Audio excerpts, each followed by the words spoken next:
First, let me say how disappointed I am in Prime Minister Trudeau, and he should know better and act better. By the way, he's very disappointed in me, too. I pointed out some of the limitations of the United States in a meeting, and he was furious with me.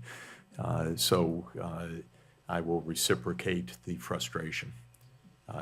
He should know better, but he has signed on, let's say, to the U.S. agenda. And I always considered Canada the sane part of North America. That's a little unfair to Mexico, because Mexico's technically also North America, but of the two countries, I'm a Detroiter originally, so I always viewed Canada as my southern neighbor, because we drove south from Detroit to get to Windsor. But let me just say, I always admired Canada as being kinder, gentler, more rational. And I'm still hoping for something better, because Canada really can do better. And Canadian society, thank God, doesn't have the disasters the United States society has, because it is a kinder, gentler country. But the policies are, you know, there's a large Ukrainian emigre community. It's a powerful voting group. But the big misunderstanding is sending NATO to Ukraine is no friend to Ukraine. It's the biggest disaster. I mean, all of this war is the biggest disaster possible. That's what I tried to explain to my Ukrainian friends for years. Don't get into the middle of a proxy war of the United States. It destroys you.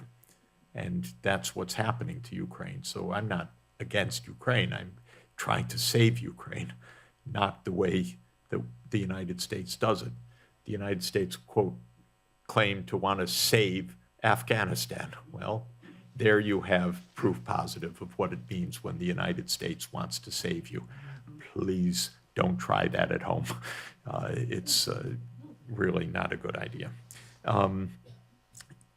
What I meant specifically about the vote, yes, if there's a vote, it'll pass if there's no public debate. But if there is a real public debate, and so this has procedures that it goes through both, it goes through committees in the House. There are witnesses. You testify. I testify. We bring people to Washington. We have an expression of the will of the American people. There's a good chance.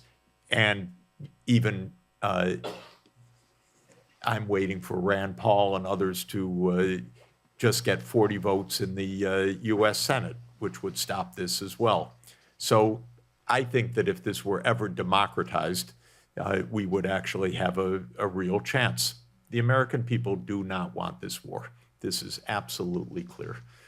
And I think that, but they don't give us the chance for that kind of public debate. The U.S. is against neutrality because NATO is U.S. power. That's the basic idea. That is the neocon idea. They call it liberal hegemony. It's a ridiculous idea. But that has been the idea since 1992. And it's deep. As I explained, it's bipartisan. It's basically owned by the military-industrial complex. Victoria Nuland is probably the single best illustration of the deep state aspect of this, because in the early 1990s, or actually in the early 2000s, she was Cheney's security advisor. That's not a good start, by the way. The man who brought us multiple disasters. Then she became under Bush Jr., the U.S. ambassador to NATO during 2005 to 2008. So she was a key point person in the commitment of NATO to enlarge. Then she became Hillary Clinton's spokesperson. You see, Democrat, Republican, it doesn't matter. Then she became Assistant Secretary of State for European Affairs. And she was the person who coordinated the U.S. on the Maidan. And she's the one on the phone call, the fuck Europe phone call. Excuse her language. It's not my language. She's the one on that phone call. Then she's now Undersecretary of State. So this is both parties. This is continuity. This is a strategy. Why does NATO propose to open an office in Japan now? Really? Is NATO the U.S. expeditionary force for the upcoming Taiwan war? What could they conceivably be thinking? Why did the U.S. insist on inviting 4 Asia-Pacific leaders to NATO? Because they have no sense. Because they are looking towards a global war. So why they do this, I think it is what William Fulbright 60 years ago entitled a great book which people should read, The Arrogance of Power. They are drunk with power. And that's what this is about. And they don't know better. They're out of control. So I have several questions on. Let me just a quick. Sorry for that. Yeah, just to so say. The protests on the streets. Yeah. So basic rights. Yeah. So the Vatican, unfortunately, was a little outside the Vatican because the Pope had surgery last weekend, it turned out in the end. And thank goodness he's recovering very well. But we had an event at the auditorium, 𝗟𝗃𝗂𝘂𝘁𝗧, which is the altar of peace under Augustus, just next to the Augustus mausoleum, just across the Tiber from the Vatican. And it was the 60th anniversary of John F. Kennedy's peace speech. And that is a speech I would recommend that everybody listen to again and again. I've made my family listen to it I don't know how many times, but it's the greatest speech by an American leader in modern history. And he gave it 60 years ago, June 10, 1963. And we celebrated that by bringing together Carrie Kennedy, President Kennedy's niece, and Robert Kennedy's daughter, and Nina Khrushcheva, the granddaughter of Nikita Khrushchev, and Gillian Sorensen, the widow of Theodore Sorensen, who wrote the speech together with President Kennedy. So it was a wonderful occasion.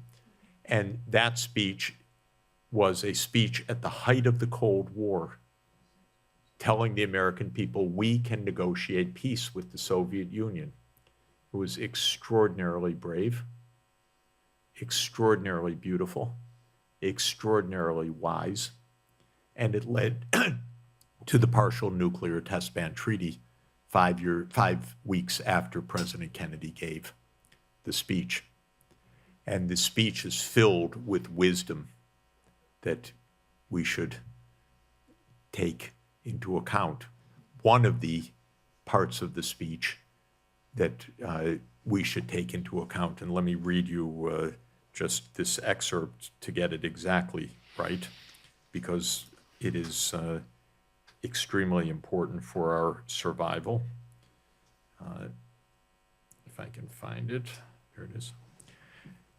Above all, while defending our own vital interests, nuclear powers must avert those confrontations with which bring an adversary to a choice of either a humiliating retreat or a nuclear war. To adopt that kind of course in the nuclear age would be evidence only of the bankruptcy of our policy or of a collective death wish for the world. So he said, don't put an adversary at the choice of either a humiliating retreat or a nuclear war. Well, what is our goal every day? We must defeat Russia. We must humiliate Russia. We must teach Russia a lesson. President Kennedy didn't just say, don't do that. In this long and wonderful speech, he says, above all, we must avoid that. He knew what he was talking about. It was 8 months after the Cuban Missile Crisis, which nearly ended the world. So above all, we shouldn't be doing precisely what we're doing right now. President Biden should not be taunting Vladimir Putin. The number of times the word humiliating is put with delight in the English language press is really impressive.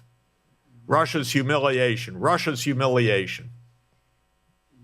So what we're doing is exactly the opposite of what President Kennedy urged and what President Kennedy proved could actually lead to peace. So that's what we did in Rome last week.